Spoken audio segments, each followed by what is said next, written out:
Welcome, mourners, to Sideshow Collectibles Court of the Dead stream. Today, we have an amazing interview. I'm Satine Phoenix, your Arcaneist, and here, our very special guest, brilliant, beautiful artist. We have Kat Sapene and Casey Love. Thank you guys so much for being here. Thanks for having us. Thanks for having us, sure. So you are artists, but what does that mean here at Sideshow? For us, we do the painting on the statues, and it's, in particular with Court of the Dead, it's a lot of fun. There's a lot more creativity than maybe with some of our core product.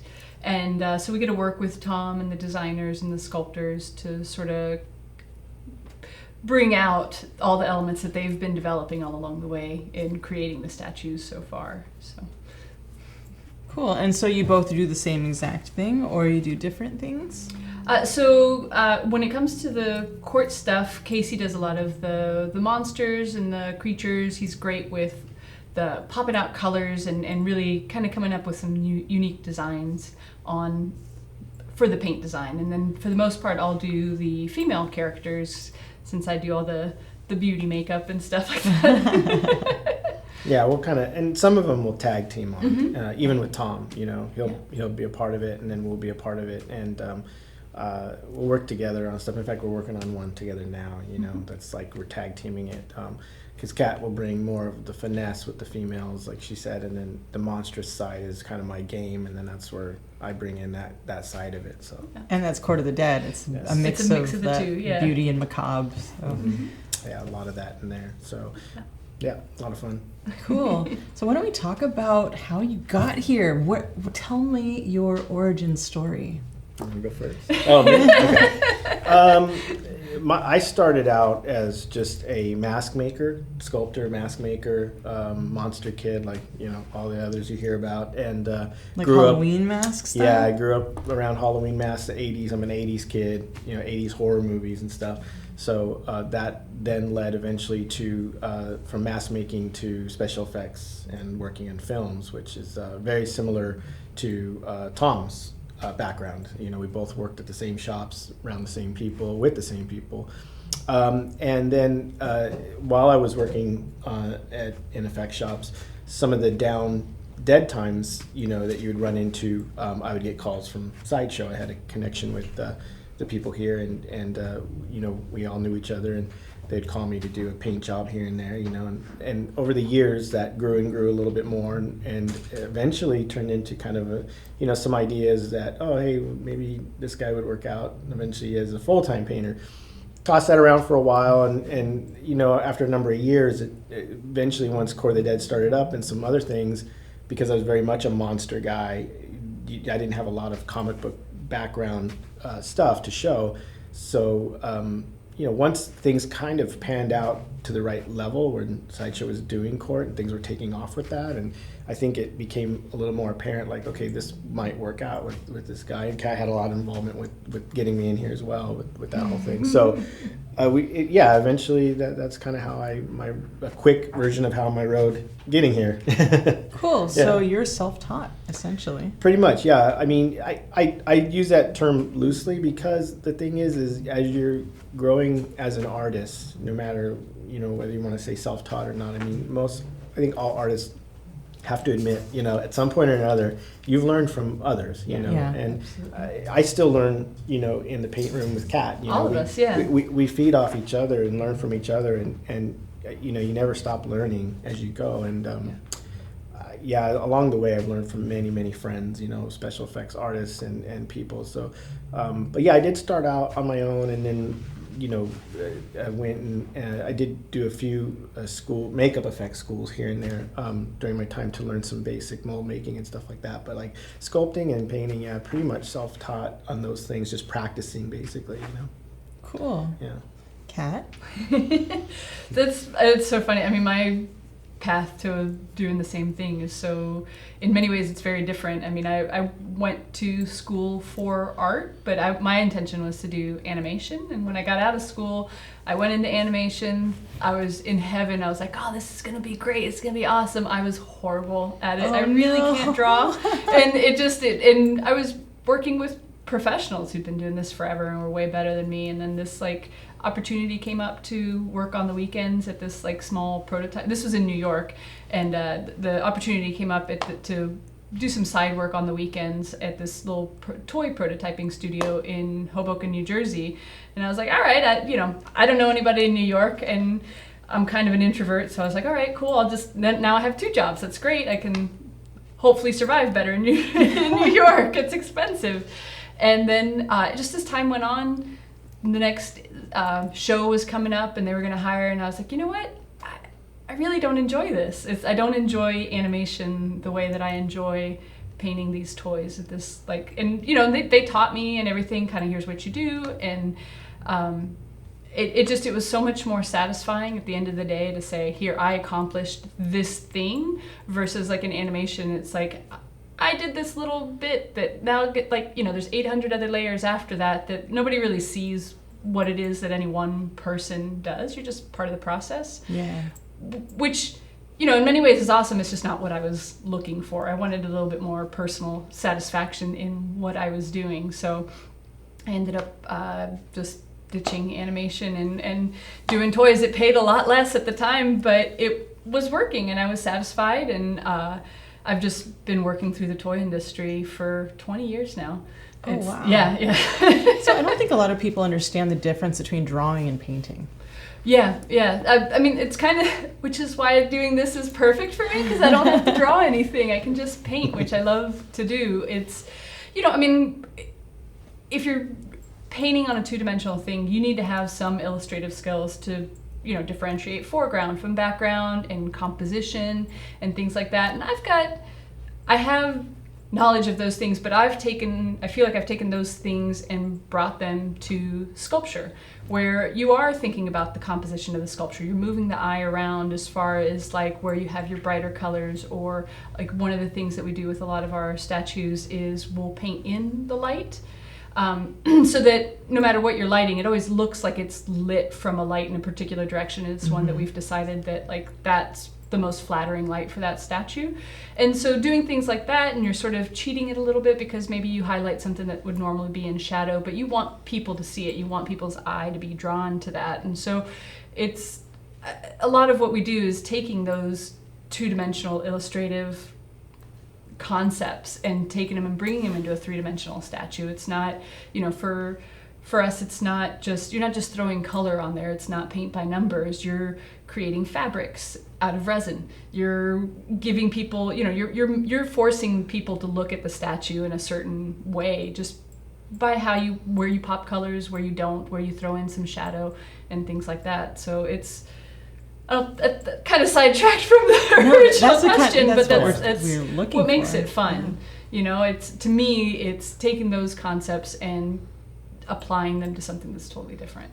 Something that, like, statues in general aren't meant to be painted, It's not something you see all that often, not in fine art necessarily, but it's what makes it fun to me. It's I don't know. I love painting statues. I think it's just every single one is different. It's always a challenge, and it's always this sort of trying to figure out what's my process going to be for this particular one. What do I have to paint first? What's next? And even amongst the 4 of us in the paint room, we all have very different processes. So it's like Casey was saying, it's a great learning process to see how other people in the room paint and figure out why, and like, oh, would that be helpful on this other project that I'm doing? Or that's because cool. you feed from each other in that way. Definitely. Yeah. Cool. So can we talk a little more about what it's like to work in a group on one project?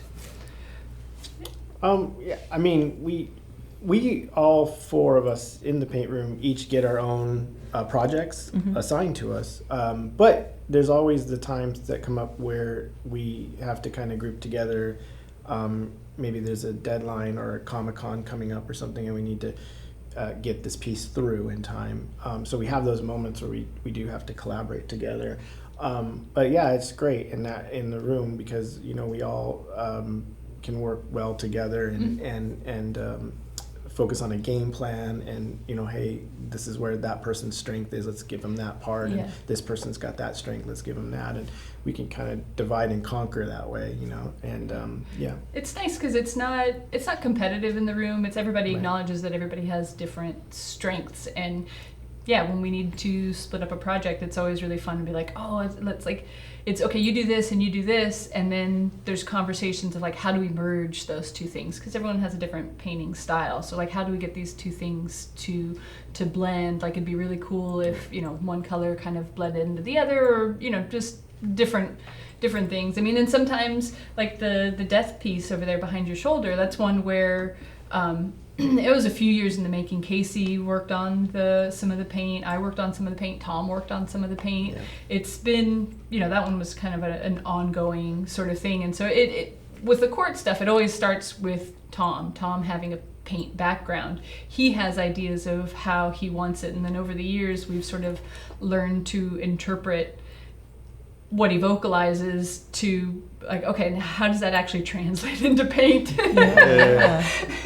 Or there's always the challenge of figuring Tom's paint job out. Which is a fun one because it's a treasure hunt. You have to deconstruct what he did, and he shoots photos of the stuff, but sometimes it's like here's how I started. Here's finished. Yeah. And wait, where's everything in between? And so and you end up you get the picture, and you're generally not even looking at the picture of the thing. You're looking at the background at like the colors he used, because then you can go, look at you see that color back there. I think that's what he used here. That's what I'm trying to figure out. Yeah. See, that's really cool, and I don't think a lot of people understand the concept of understanding that yes, I as an artist can create something amazing, but we as artists can make something even more amazing. Oh yeah. What kind of advice would you give us a solo artist out there? To be able to work collaboratively, it's. At all? I mean, I think for anybody, and don't be too precious about it. Be willing to take some criticism or just some opinions and run them through your own filter. Like, I mean, it's not. I don't think you have to take everybody's suggestions, but if you have an idea and a vision, and somebody says something, don't just dismiss it because it's not what you originally thought. Just kind of think about it like, well, how would that look? Oh, that could really work. Awesome. That's a new idea. And now that takes you off somewhere that you didn't originally intend. And it's nice. That's, having 3 other painters in the room, that happens all the time. As we're talking, people, everybody looks at things differently and will have different ideas. Like, oh, wouldn't it be cool if you did this? Or, oh man, it'd be really cool to do blah, blah, blah. And you're like, huh. Yeah, actually, okay. Yeah, I wasn't thinking of that, but, or, because sometimes you're just like, well, I'm going to focus on this, and I'll think about that other part later once this develops a little bit more, and somebody gives you an idea, and you're like, oh, there we go. Problem solved. That was the piece of the puzzle. Yeah.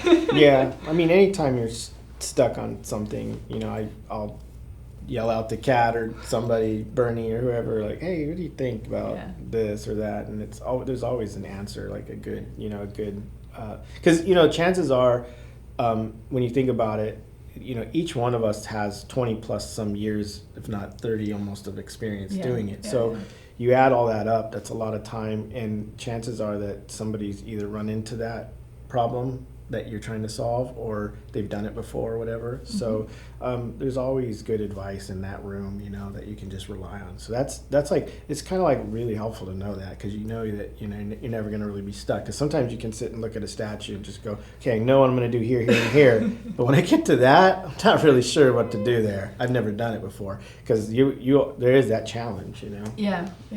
Absolutely. And it's nice when you are stuck with something, you can just be like, hey, I'm having this, like, I don't know, it just doesn't feel right. It's not quite working for me. Do you and sometimes the problem is just in your head. Like, it's just not working for you, but everyone else is like, that's awesome, that's great. And you're just like, okay, well, I guess I'll run with it, and there are all sorts of problems that sometimes it's nice you're too close to it for too long. Absolutely. And then you're not seeing that what you did actually looks cool. Or you're just feeling it's not maybe enough, but then sometimes it's simple, but it works, and then you just need that extra someone saying, no, it looks great, I think that actually works, So it's sometimes you're we're right on top of these things, like doing 2 at once. So it's always like, you're locked in. You're locked in. You're focused 8 hours a day every day. You're just like you can get a little what's the word? Just get you can just be like so hyper focused on the different things. I mean, it happens all the time, especially like with court stuff. There's always these effects that you're trying to create. This sort of there's a lot of ethereal things going on, and it's hard sometimes to really see past the paint itself. You're just like, I just see paint on a clear piece of resin, and other people are like, no, that looks awesome, it's glowing. You're like, sweet, because I just see paint. Let's talk a bit about the process of, you've got this clear piece of resin. How do you bring it from that to something that looks like it's living and breathing? With the... Go ahead. I'm just like, what is the whole process? Yeah, with the court stuff, it always starts with some artwork and some reference art, as well as just like what the designer was looking at the time, the sorts of things that they were using for reference for something, which I always find really handy, because you might find other little elements in that same image that you're like, oh, I really like how that works. But the process itself, we're usually handed 2 castings, and it's with court stuff in a bajillion pieces, like the one we have right now. That thing is 74 parts. Yeah, and going. And going. Keeps growing. It's not done. So you're given all the parts ahead of time. We've talked to the project managers and sort of figured out what parts are clear resin, what parts are maybe a milky resin, what's solid. And then, you want to prime the pieces to begin with, just to make sure that your paint adheres and it doesn't go peeling off, or just by handling get rubbed off. Oh, yeah. Because most of what we work with is all water-based paints. So it's a little more delicate, so you need to, prime the surface. And then from there, it sort of depends on each individual person. I mean, I think, Casey, you like to sort of base out a lot of the colors. I kind of like to tack it like right off the bat usually, and just get everything based. So everyone's got a different thing. Like I think Bernie and you kind of like to deal with the flesh mostly. Then, I'll usually start with flesh and faces. Yeah, I'm a little bit scattered of a painter, where I just like I get in and I like to attack it and just see everything at least based out first, and then it helps me get a good sense of where I'm going, But that's just the way I work. But I think that's good though, because you can start to really, block out some colors and see how they're working, and see like, maybe that needs to shift a little this way. It's not really working with the other colors around it. Yeah, for me, it's tough to just maybe focus on one thing and not see the whole picture, I guess, And so I don't know why that is. It's just the way my brain works. No, there's no right way. Yeah, no, it's just fascinating about talking about this. Yeah. I want people to hear how everyone's different, how you all kind of help you. And what I'm hearing from the both of you is you actually appreciate those parts in each other. Yeah, absolutely. Lately I've definitely been noticing, like, oh yeah, Casey like does this like real block out of all the colors, and there's some like, how could I incorporate that a little bit? Because there is something to be said. I mean, in some ways I do, but it's more like internal, mentally. I'll go through and do some color swatches of all these things and make some little minor adjustments, and I tend to mix a paint for like a whole bunch of different parts that I like, the main parts that I know are going to work, and then the rest can be tweaked along the way. But there is something to be said, I think, for being able to see those colors on there to begin with, and then really delving into different areas. So it's, and each project's different. So you may just find, I may come across that one project where I'm like, I think I got to go Casey on this one. I got to block it all out and just sort of run with it from there. I think the only thing that, though, it's kind of a trap in one way too, because like when you do that, then you really got to start to focus, like get your game plan going and focus on, then is it the flesh or the clothes or the bait, and what needs to happen first, because of just the way you want to layer things, or you don't want to run into problems layering things. Like obviously a lot of times we'll do the flesh, then mask that all off, and then do the clothes. Now I'm like a hate masking. I suck at I don't love it. I hate it. She's a master at it's it. The word. No, it's the cheese. The we best. hate it. Yeah, cheese awesome. She's the ruler of masking. But we should just have Chi mask everything. Sorry, Chi. So you're not going to paint anymore. You're just going to mask. But no. So I'm very old school that way where I'm like, I'm just gonna do that by brush. It's not the best way, but like I'll pull it off somehow. But it's like, I was gonna say, but you make it work. Make it that's work. sort of the thing. Everybody's been doing this for Yeah. so long. You find your own ways to get around the things that you really, really hate. Yeah, like for I'm sure. just, I don't think I've met any. Chi is our one exception. Most people hate masking. It's just, it's the most ungratifying. You spend tons of time. You want to be really precise doing it just to go, and then rip it all off. Oh. And hope it doesn't if you fall. have it primed or if the resin's messed up, you rip off the tape and there goes your paint from underneath. no. And so you've really just screwed the whole thing. And you're just like, ah. So even it's- after 20 years of doing this, that's still a problem. Oh yeah, it happens. And It it's happens, not, yeah. I mean, the thing that Casey teaches classes and I've been trying to teach people painting. And the thing to keep in mind is it's not you. It's just this stuff happens and you just have to learn how to deal with it. Don't give yourself a hard time about it. Just go, okay, this is where I'm at. How do I fix it? Because there's always a solve. Yeah. I mean, one might suck more than the other as far as a solve, but there's always a solve. The whole thing's not ruined. You don't need to strip paint. Just how do you solve it? Yeah. Just don't be upset with yourself. Try to figure out how to solve it. Yeah, I mean, that's very true because in teaching, you see how students get really down on themselves quickly, and in this day and age, they want gratification quickly. It seems like, and you have to remind them and yourself too sometimes that you've worked this many years to get where you're at, and it's okay to make a mistake. I mean, believe me, I've done stuff plenty even today where I'm just like, I didn't just do that, but you learn to, like Kat said, you learn to fix it. That making the mistakes and learning to fix it is more valuable than just being. You're not going to be perfect. No. There's just no perfection, and that's fine. It's just all about that. I think for us too, like the Court of the Dead stuff, that's the great thing. One of Tom's approaches with it is the appreciation of painted looking stuff, like paintings, and he really does want them to almost look like they could be a painting, and so there is a lot of that approach to them where it's like you don't airbrush perfection on this, right? Let it look like it was a painting, there is something to that, organic, organic texture, organic. Yeah, so we'll use so many tricks to do the court stuff, like airbrush, sponge work, wet brush work, dry brush work, which are two different things when you get into the paint world, and then whatever combinations of those. You start with speckling with the airbrush, Right. and there's all sorts of different things you can do with just the airbrush other than just smooth. Right. And each base with a character, Tom once said this to me, and you understand it once you get into the world that the base has to feel like a part of that world. You have to think of it that way, like not just, there's this court statue, cool creature, and okay, the base is a bunch of stone. Well, Tom wants to give that stone some sort of magical life to it because it belongs in the underworld. So you got to kind of get your mindset there and get in. So I always start off the mornings trying to get inspired by stuff that inspires me.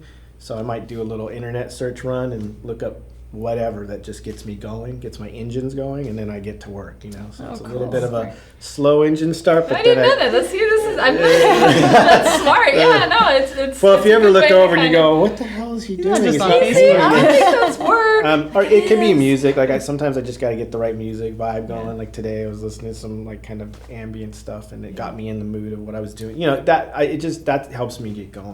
So I got a long drive into work, so I'll sit by about the time I'm halfway here. I'm like, okay, how am I going to attack the day? What am I going to do? I got to answer some emails, blah, blah, blah, blah, blah, whatever. But okay, so in this project, here's where I'm at. What should I do? And start thinking about it that way. Try to make use of that time in the car. that's it. So with Court of the Dead, you have all these magnificent pieces. What is my question? What is it like approaching the different factions, and yet they're so completely different? How do you get them to feel like they're a part of the same world? A lot of it is that lovely Tom Teal that runs through everything. I mean, each one has its colors, and I always have to sort of refresh my memory and talk to Rachel. Is like, okay, so what colors can I use and what colors should I really stay away from? Because you don't want to. There's a lot of story in each statue, and you don't want to throw in something that maybe implies a connection to another faction or something. I mean, I've certainly had that happen before, like, oh, I'd really love to use this purple here. No, don't use purple. Purple is totally for, and of course I'm flaking and I don't remember who it is, but there is like purple is very specifically for something else, and like, oh, okay, cool, I will use purple. Yeah, that's why we refer to Rachel's probably the other library. Other than Tom, Rachel's definitely the library to go to. I think Rachel is. She might know more. Is the library, yeah. Tom will make it up, and now it is because he said it, but Rachel knows the whole history of it. She knows it. But no, I had something like that on Odium, and there was a thing that Tom wanted on his armor, and I didn't know what it was, and Tom really didn't know what it was. He just kind of knew it needs to look like it has some sort of magic running through it to give him the power that he has or whatever. So I just had to come up with something, and sometimes that's the other fun part of it is Tom trusts us to kind of figure something out that works for it. And because sometimes we don't know exactly what it is. And so we have to kind of come up with something in paint that maybe has a vibe of there is some power running through that armor that gives that creature its source of energy and life. Yeah, thank you. Keeps it, or its brutality. In case of Odium, he's just a raged machine. So I just kind of figured out this weird combination of metallics on top of that just looked really cool, and I went and showed it to him, and he's like, yeah, that looks great, there you go. So I was like, okay, cool, there it was, That is the fun thing. You can be inspired even just as you're painting, like, oh, what if we did this, and there's a lot more freedom with the court pieces, but then that also means that you have to think about it a little bit more as well. So, it's a little bit of a give and take. I think the court pieces generally take a little bit longer than some of our other products because you do have to make it up. I mean, like the queen herself, so this is our second one, and so I needed to match the skin to the first one that I did ages ago. But luckily I had my little paint swatches, so I'm like, sweet, I have a general idea. I wanted to do the skin a little bit differently. Like this time it's got a little more texture to it. And then we had a game plan for the armor. It was all supposed to be more of these coppers and stuff like that. And I put it on there and I was like, God, I had the original prototype of the first one. And I put an extra, I took the armor off, the skin matches perfectly, you put the armor on, and all of a sudden she's really warm and looked really alive. It totally changed the coloration of the skin. So I was like, oh, I don't think we can do this, And so it took a little playing around to find something that still made her skin, but it was a really amazing thing because you don't often see that relative color effect so in your face. You're just like, look, they're the same. Boom. No, they're not. It's just having that just copper armor on her really completely changed the skin tone. So we had to go with a little different a color. And can we talk more about her? Yeah, sure. I want to play with her. Is that cool? You're over. I remember that. That was it was just this weird bizarre. Oh, it's a big one. Yeah. It's good. Don't fall. You can do it. There's a handy dandy turntable. Oh, yes. Nice. All right. Let's go into detail about, oh my God, she's so beautiful. There is so much texture. She's both dead and alive. Yeah. You did so amazingly with this skin tone because it doesn't look sickly at all. No, it was, on the original one, Tom had sort of painted up, the first queen statue, Tom had sort of painted something up and he's like, take this, just make it prettier.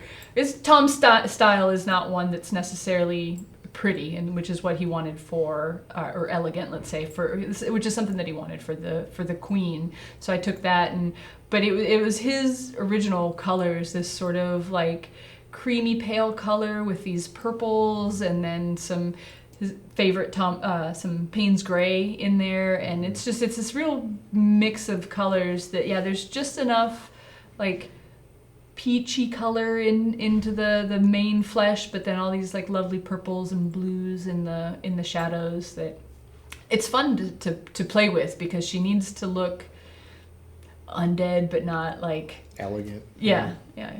So it's One of the cool things about this is the coloring on her crown. It's not the same as Zyal's. no, It's no, a different bone. Yeah, it's a little bit different. It's got more of like Zyal has. So those are all done in like layers. They all sort of start the same, and hers Zyal sort of stops at these sort of more orangey colors. Where hers, the queen's kind of, as you can see at the tips, you get more of the reds and the. I mean, if you're looking at it in person, you can see there's actually a little bit of like a very deep purple along the tips, and that really just adds depth and sort of. We end up looking at a lot of different types of skulls, like skulls that have been bleached out or ones that have been mummified. It's more along the lines of what I was looking at for this one, more mummified skeletons that have these like deep oranges and burnt browns and almost blues. They get so dark. Yeah, that burnt. That's what I feel from this. That's different. Yeah. It's like it represents, what is that, pelvic bone, so it Yeah. represents life. Yeah. That's pretty awesome. Yeah. And that, like I said, I see a lot of the teal that you're talking about Yeah. all over.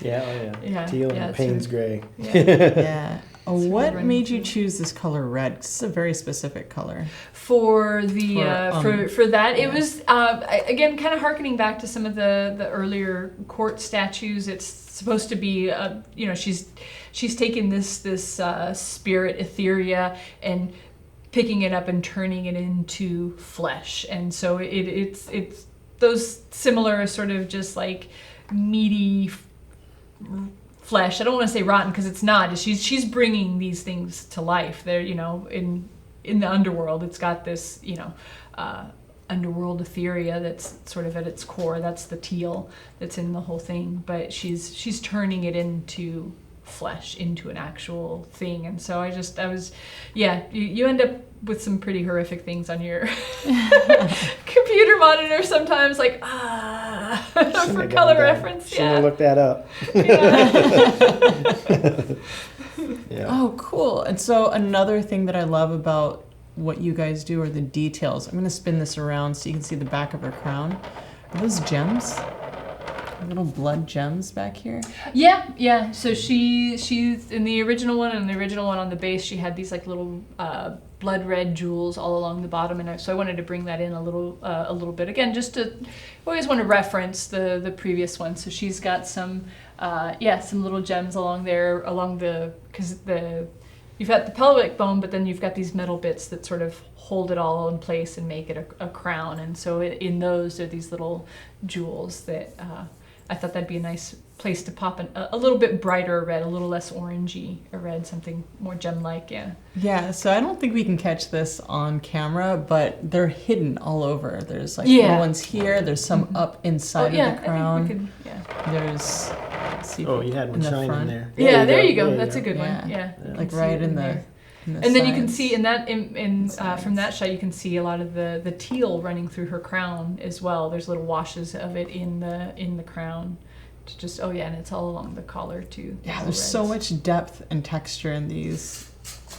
For being undead, it's very, very alive, and there's a lot of movement too. Mm-hmm. Right. The other cool thing that helps these out is, Tim in our fabric department that does all the fabric Cut and sew for them, the cut and elements. sew. Yeah, he ends up, that adds a lot of life to these pieces and flow and gives them that, because you can imagine without that lower cape she has here, what would we call this? Anyway, skirt, not a cape. See, we do too many superheroes now. Yeah, I mean, it gives it, you can, bend it how you want and give it its own it life has that to wire. it. Mhm. So Yeah. we do a lot of that, and that, Tim does a great job with that stuff, and that helps bring these characters to life. I always loved all the little chain elements too, like the Right. little one between the I'm gonna swing it back around. corset part, that little element Front. there, and Yeah, that's awesome. She's got some nice little. So do you work with the fabric department, or is that Yeah, kind of he's- something that's a little more distant? It's a little bit of both. I mean, Tim Tim and Esther are our cut and sew department, but it's a little bit of back and forth. Both the cut and sew and the paint are happening at the same time, so a lot of times they're a little more limited in the colors of fabrics that they can find. So, we'll go to Tim and Esther and be like, hey, what are you going to use here? So we can sort of try to match the paint to it a little bit more and just make sure that it's all cohesive. And then there's times where we'll do some weathering on the fabric because she's not going to have, she's in the underworld. She's not going to have this perfectly pristine skirt, so we'll add some paint and some washes and just some dirt to the bottom, basically. Yeah, dust or something like that. Yeah, Odium had a lot of that in all these little fabric elements. Poxel had a ton of stuff. Oh, yeah. Hanging and absolutely. Dusty garments and stuff like that. Yeah. I want to know more about all of these. Can we talk about these other statues back here? Absolutely. Absolutely. Oh. Thanks for art nerding out with me. This is fantastic.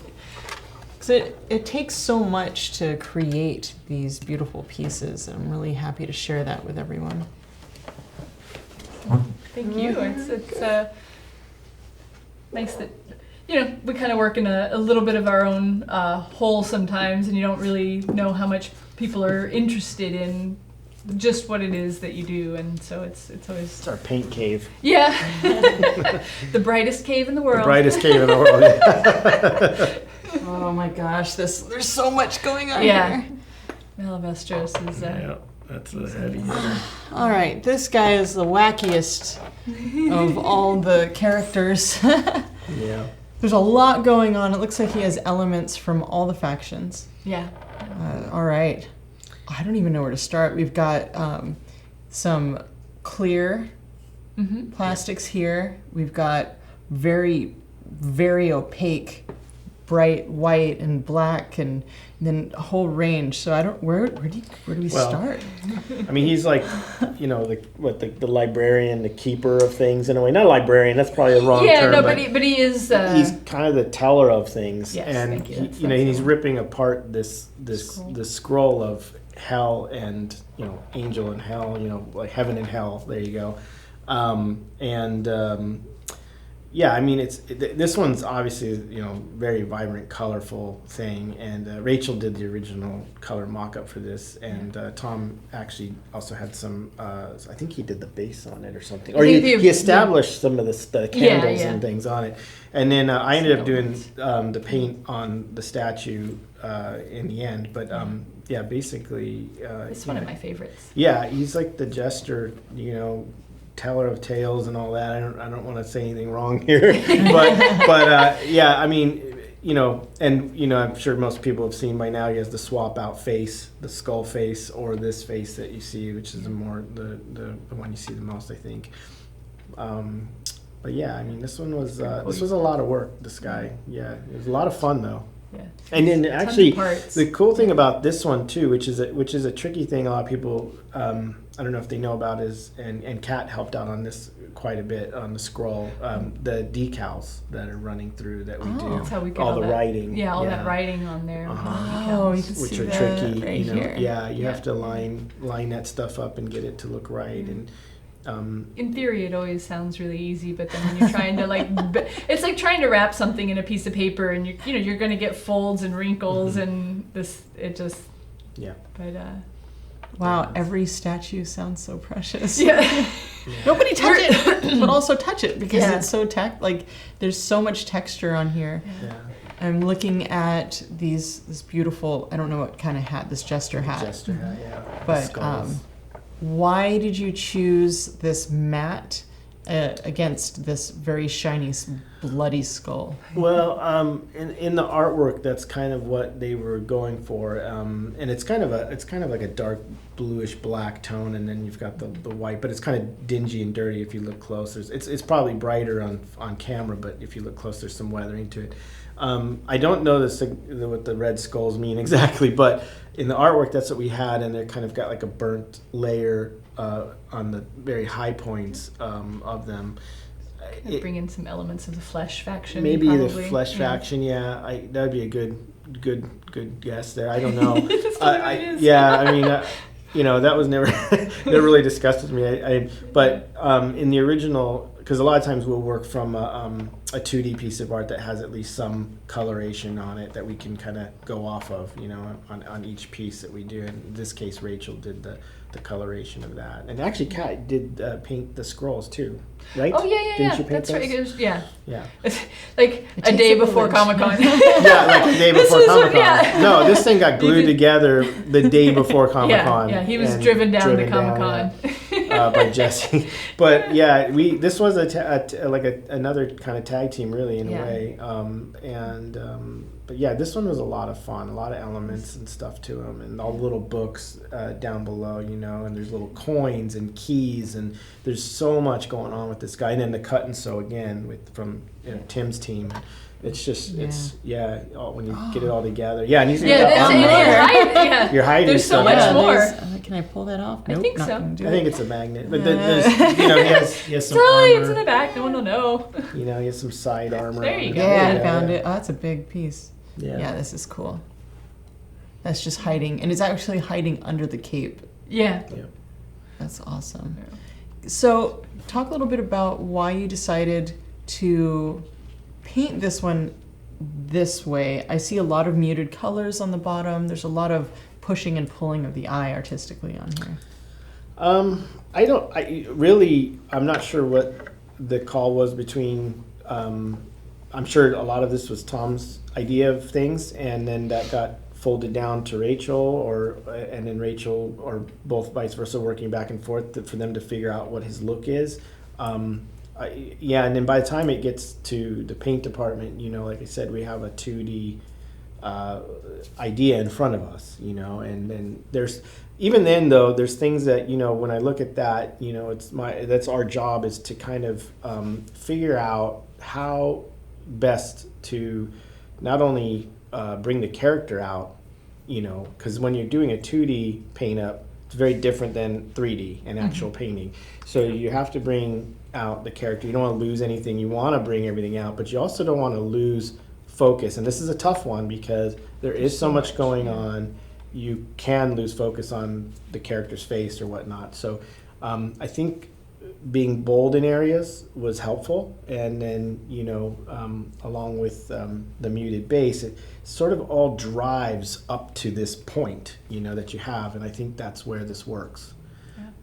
Cool. Helps to tell the story of the piece and what's going on. Very in story. Character. Yeah, that's a great one. It's very storytelling kind of statue, I think. So. No, it's one of my favorite of the court statues. I love it. I think it's really cool. I think it's a lot of people's favorite. Yeah. What is your favorite? What are your favorite ones to work on? That you have worked on. Mine would be actually Odium. Yeah. But that's so fitting to who yeah. I am as an artist. So that's kind of like a duh. No, I think actually for me, that of the ones that I've worked on, this queen would probably be one of my favorite ones. In part, just the challenge of changing her costume. Originally it was so much just silver, and we wanted to do something different, and that like weird challenge of figuring out how to make the armor not change her skin tone. I love those kinds of challenges where you think it's gonna be easy and then not so much. Yeah, you get a little surprise in there. Yeah. Surprise! Yeah. We've got the All-Taker. So this is the most badass guy in the underworld. Yeah. Let's talk about Boss. Cool. how you used your paints, how you used the different textures to get him to have that feeling, more than just the artist's pose, you know. What are some of the techniques you use to accomplish this guy? So so on him, along with like Zyal, he's got a lot of that bone stuff is all done with makeup sponges, but more the like special effects types makeup sponges, not the ones that you like buy at CVS. The one that has more pores in it? Yeah, exactly. And we'll tear them up and just sort of, it gives you a really nice, if you split it open and then kind of pick off some pieces, it gives you a really nice organic sort of feel, and you can get this a nice organic texture on there. And so for him, a lot of his armor is just layering of colors to build them up to get to these different layers. And you've got like at the center where it's you've got a little more yellows and ochres going on in there, and then you build up some more colors as you get out to the edges. A little bit like the Queen's crown, it was sort of a similar technique, and then darkening the edges again with the sponges, and then of course you've got his little spirits that he's on top of. So that's all a clear resin that we were trying to, kind of give it some flow, give it some motion as well as you're painting it. So, you're sort of, it's just one of those things that you think about. I don't know how it actually translates, but it does seem to, like if you're just trying to like give it some movement, it just visually your eye just sort of swirls around and popping out those little skulls. Just hitting a few little highlights here and there with some more. So you paint did sort hit of the highlights down there. Yeah, it'll bring out some of the details of the skulls, and that one was that part was interesting too, because it's on this like really dark base, but if you just put the sort of the clear resin on top of that, there's no place for the light to bounce off of. So it just ended up, it was looking really dark until we took some white paint and sort of painted the inside of that whole base a bright white, and then blended it with a little bit of the teal so it looks like it's glowing as well. You can kind of see that over here. And there you go. Yeah, exactly. And that really lets the light come in through the clear resin and bounce back, and so it gives it that glow. Oh, cool. Yeah, a lot of the armor is kind of like that idea of reverse painting. A lot of people would paint things dark in the cracks, but in the underworld, it tends to be a reversal of light at the bottom. So like the cracks and crevices in the underworld, this kind of armor, it's lighter, and then you build up the edges darker, like a worn piece of armor would be. We think about those kinds of things a lot, like how that would wear, and stuff like his pants. There's like a slight sheen to them, so then that makes the pants next to the bone stuff read as like that's satiny leather or something. It has that vibe to it. So there's a lot of different like ways we play with the elements. Like that's the thing, we have to think about what texture is that, what is that material, and how do we make that look that way in paint. So sometimes things are matte, some are semi-gloss, some are satin, some are glossy. It just depends. Yeah, it's pretty bold to have all of them in one piece and just balls to the wall about it. Yeah. Yes, sir. And then we did the life-size follow-up to this, which is one that I worked on, in painting the life-size version of this guy, and following, and that was, like a year or two of work or something. That took a while to develop. Yeah, because we did, there were several of them, but I'd established the original, I think it was the original one, and we kind of had to go off of this, and But then expand a bit too, because being one-to-one scale, there's so much more that has to be filled in. At the smaller scale, it's just, you can only pack so much detail in there, but at the one-to-one scale, it's a whole other thing. But that's Casey's jam. I'd done so much life-size stuff, the masks and all that. It was a good fit. I could do the life-size death stuff, so based on this one, and Tom was a big help with that as well, of course. So. Cool. Okay. So intricate. So many people are working on these. How long does it take to paint one? Well, we do two at a time. So and it's because it's actually a little bit quicker if you're doing two at a time than if you do one and then follow up with a second one. And they're just going to match more. They're going to be more similar, the two, if you paint them at the same time. But I'd say with the cord stuff, it's a solid like 4 to 6 weeks for doing two at the same time. Four people working on it. No, well, I mean, it's usually just the one person, or even on the stuff that we tag team, there's generally like one person who's like the main person painting it, and so then the other person is just like, okay, I'll do this part, what were you thinking, or how can, even with collaborations, there's generally, like the one we were on now, Yeah. Casey's really the lead for it, and I'm just filling in some little areas here and there. But that's too. and- But it that's- works. Yeah, and that's really because, like I said earlier, on this specific piece, which I know we can't really talk about, This mystery piece. this mystery thing, Kat, it needed her finesse on some things, you know, and so it's a combination, but it's cool because it's going to be the same kind of idea as what happened on like Malavestras, you know, where Yeah. you've got these two different paint styles that work really well together to kind of bring out the piece. So yeah, it's really cool. You guys are remarkable.